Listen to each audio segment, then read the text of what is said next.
वो कहते हैं ना कि it's not over until the last ball is bowled. एक बार फिर सच साबित कर दिखाया सनराइजर्स हैदराबाद ने, जिन्होंने राजस्थान रॉयल्स को मात्र 1 रन से हराया। किसी को लगा नहीं था कि ये मैच उनके खेमे में जाने वाला है, बट देन आखिरी गेंद पर कुछ भी हो सकता है और कुछ भी कर दिखाया यहाँ पर पैट कमिंस की एसआरएच ने। हेलो जी, welcome back to TBH Ayushi, यानी कि टू बी ऑनेस्ट आयुषी, और मैं हूँ आपके साथ में आयुषी शेखावत। राजस्थान रॉयल्स मेरी फेवरेट टीम है, इसलिए मुझे उदास होना चाहिए, लेकिन मैं आपको बताने वाली हूँ कि राजस्थान रॉयल्स के इस मैच में हारने से हमारे क्या क्या फायदे हैं। अच्छी बात है हमारे लिए, चिंता करने की कोई बात नहीं है।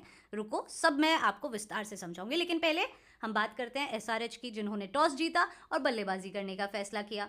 करना ही था, क्योंकि चेज तो आपसे हो नहीं पाता है, और राजस्थान रॉयल्स के आगे आप क्या ही चेज कर लेते। हमारे पास एक से एक धुरंधर आज चल नहीं पाए, वैसे कोई भी बॉलर नहीं चल पाया आज। बट देन ठीक है, आपकी बैटिंग की हम बात कर लेते हैं। जो एसआरएच पावर प्ले में 70 से नीचे बात नहीं करती थी, उन्होंने आज 37 रन बनाए पावर प्ले में। ट्रेविस हेड एज यूजुअल काफ़ी अच्छा उन्होंने प्रदर्शन किया एसआरएच के लिए, जो इतने टाइम से हम देख ही रहे हैं। उन्होंने बनाए 44 गेंद में 58 run. But then Abhishek Sharma आज चल नहीं पाए, 10 गेंद उन्होंने खेली, मात्र 12 रन बनाए। उसके बाद अनमोल प्रीत आए, 5 गेंद पर 5 रन बनाए। लेकिन उसके बाद आया एक ऐसा व्यक्ति जिसकी ज़रूरत फ़िलहाल इंडियन क्रिकेट टीम है, थोड़ी सी और प्रैक्टिस की ज़रूरत है, थोड़ा सा और वो निखर जाएं।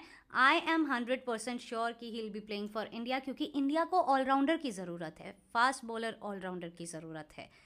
और अब सोशल मीडिया पर सिर्फ इन्हीं के चर्चे हैं। मैं बात कर रही हूँ नीतीश रेड्डी की। ये पहली बार नहीं है उन्होंने जब धुआंधार पारी खेली हो, इससे पहले पंजाब के लिए भी उन्होंने, पंजाब के अगेंस्ट भी उन्होंने काफ़ी अच्छी पारी खेली थी। लेकिन आज जो एसआरएच के लिए उन्होंने कर दिखाया है, आई थिंक अगर ये मैच टीम अनाउंसमेंट से पहले हुआ होता तो सब लोग सवाल कर रहे होते कि क्या इनका नाम भी आना चाहिए। भाई, इन्होंने 42 गेंदों पर 76 रन बना दिए, कमाल की पारी खेली, और उनके साथ अच्छी साझेदारी हमें देखने को मिली क्लासन का प्रशासन भी जबरदस्त चला। उन्होंने बनाए 19 गेंद पर 42 रन। भाई, तो ये तो थी एसआरएच की बैटिंग, लेकिन उनकी ये बैटिंग मुमकिन कैसे हो पाई राजस्थान रॉयल्स के इतने अच्छे गेंदबाजों के आगे? क्योंकि चतुर चालाक चंचल चहल आज चल नहीं पाए। वर्ल्ड कप के सिलेक्शन के बाद पता नहीं मुझे क्या हो रहा है, जितने भी प्लेयर्स सेलेक्ट हुए हैं, none of them are performing. I know आप यशस्वी जायसवाल की बात करोगे, लेकिन मैं वो भी आपको कहानी बाद में बताती हूँ। लेकिन चहल की अगर बात करें, 4 ओवर उन्होंने डाले, 62 रन उन्होंने दिए, एक भी विकेट नहीं चटकाया, 15 से ऊपर की इकोनॉमी, और उसके बाद 4 चौके और 6 छक्के खाए, वो अलग। तो चहल की बॉलिंग ने तो काफ़ी ज़्यादा डिसअपॉइंट किया है, स्पेशली वर्ल्ड कप के अनाउंसमेंट के बाद। बट देन संदीप शर्मा, यार Sandeep Sharma has been performing consistently. 4 over में 31 रन देके 1 विकेट चटकाया। एंड आवेश खान 4 ओवर में 39 रन देके 2 विकेट चटकाए। ऑफकोर्स वो काफ़ी नहीं था। लेकिन उसके बाद हम आते हैं दूसरी इनिंग्स पर, जब राजस्थान रॉयल्स बैटिंग कर रही थी, तब क्या हुआ ये जान लेना ज़रूरी है, क्योंकि यहाँ पर हमारे 2 ऐसे प्लेयर्स हैं जो इंडिया खेलने वाले हैं। तो ये चिंताजनक विषय हमारे लिए बिल्कुल बनता है। जायसवाल के साथ स्टार्टिंग करेंगे, जिन्होंने 40 गेंद पर 67 रन बनाए, 67 रन बनाए थे। अच्छी पारी खेली, लेकिन अगर हम अभी रिकॉर्ड देखें कि भाई जितने भी प्लेयर्स वर्ल्ड कप के लिए पिक किए गए हैं, उनकी लास्ट परफॉर्मेंस कैसी थी, उनमें से केवल एक यशस्वी जायसवाल हैं जो अच्छे नज़र आ रहे हैं। उनका एक बहुत ही आसान सा कैच ड्रॉप हो गया था एसआरएच के थ्रू। एसआरएच ने बॉलिंग अच्छी की, नो डाउट, फील्डिंग बहुत ही वाहियात की है भाई। उसके बाद उन्होंने रियान पराग का भी एक आसान सा कैच ड्रॉप किया था। आई थिंक पैट कमिंस और अभिषेक शर्मा, इन दोनों ने ये कैचेस ड्रॉप किए थे। उसके बाद फील्डिंग आपकी इतनी बुरी थी कि जहाँ पर 1 रन आना चाहिए था, वहाँ पर 2-2 रन आ रहे थे। तो फील्डिंग में तो इनका डब्बा गोल था। बट देन अगर यशस्वी जायसवाल का वो कैच पकड़ा जाता, क्योंकि वो कैच आसान था, तो वो भी इस रन के साथ, मतलब इस नंबर के साथ यहाँ नहीं होते फिलहाल। बट ठीक है, जैसे भी हुआ, जो भी हुआ, रिजल्ट मैटर्स। तो उन्होंने अच्छा खेला ऑफ कोर्स हमारे राजस्थान रॉयल्स के लिए। लेकिन भुवनेश्वर कुमार, यार विंटेज भुवी देखने को मिले हैं।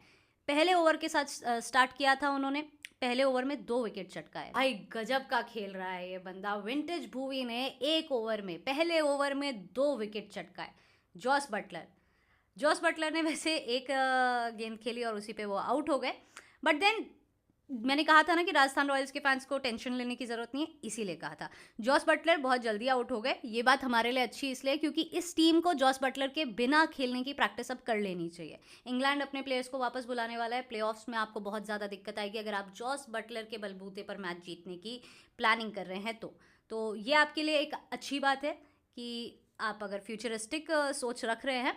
प्लेऑफ्स की तैयारी कर रहे हैं तो थोड़ी और अच्छे से थोड़ी और तैयारी कीजिए, क्योंकि जॉस बटलर वहाँ पर शायद खेलते हुए नज़र नहीं आएंगे। उसके बाद अगर हम बात करते हैं सैमसन की, जो 3 गेंद खेलकर 0 पर आउट हो गए, दैट वाज डिसअपॉइंटिंग। कप्तान साहब, आप ये नहीं कर सकते हैं। कितनी मुश्किल से आपने ये मुकाम हासिल किया है कि आप राजस्थान रॉयल्स को तो टॉप पर लेकर आए हैं, उसके अलावा आप इंडियन क्रिकेट टीम में शामिल भी हो चुके हैं, हर कोई आपके लिए रूट कर रहा है, आप 3 गेंद खेलकर 0 पर आउट हो गए। भुवी ने लिया था ये विकेट, और वही पहले ओवर में तो विंटेज भुवी देखने को मिला, जो कि बहुत ही अच्छी बात है। That was like cinema. But then Parag की बात कर लेते हैं। भाई रियान पराग, जब कोई नहीं चलता तो वो चल जाते हैं और अच्छे से मैच निकाल देते हैं। इनफैक्ट यशस्वी जायसवाल और रियान पराग की ही ऐसी पारी थी जिसके बलबूते पे हमें लग रहा था कि मैच काफ़ी हद तक हमारे फेवर में हो चुका है। 49 पे उन्होंने 77 बनाए, which was very good.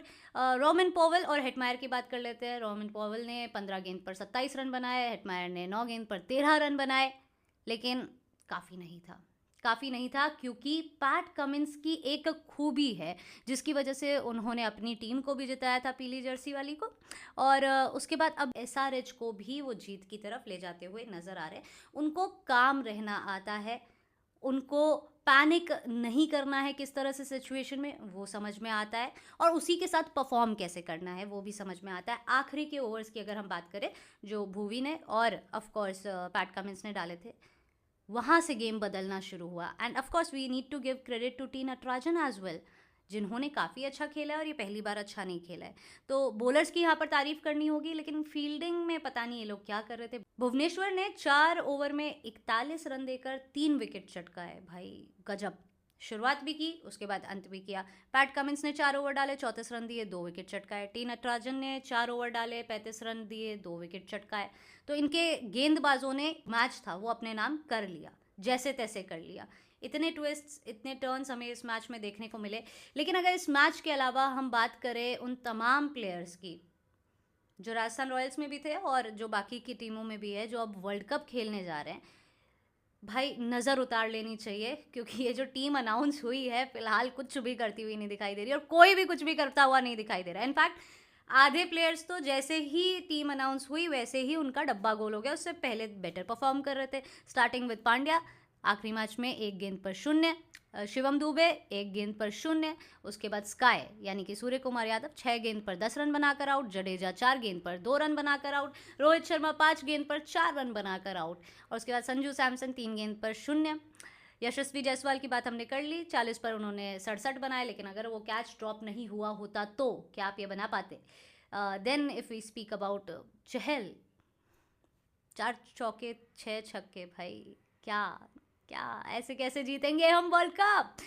But then अच्छी बात यह है कि नीतीश रेड्डी, जिस ऑलराउंडर की तलाश में सब थे, वो ये बंदा बन सकता है।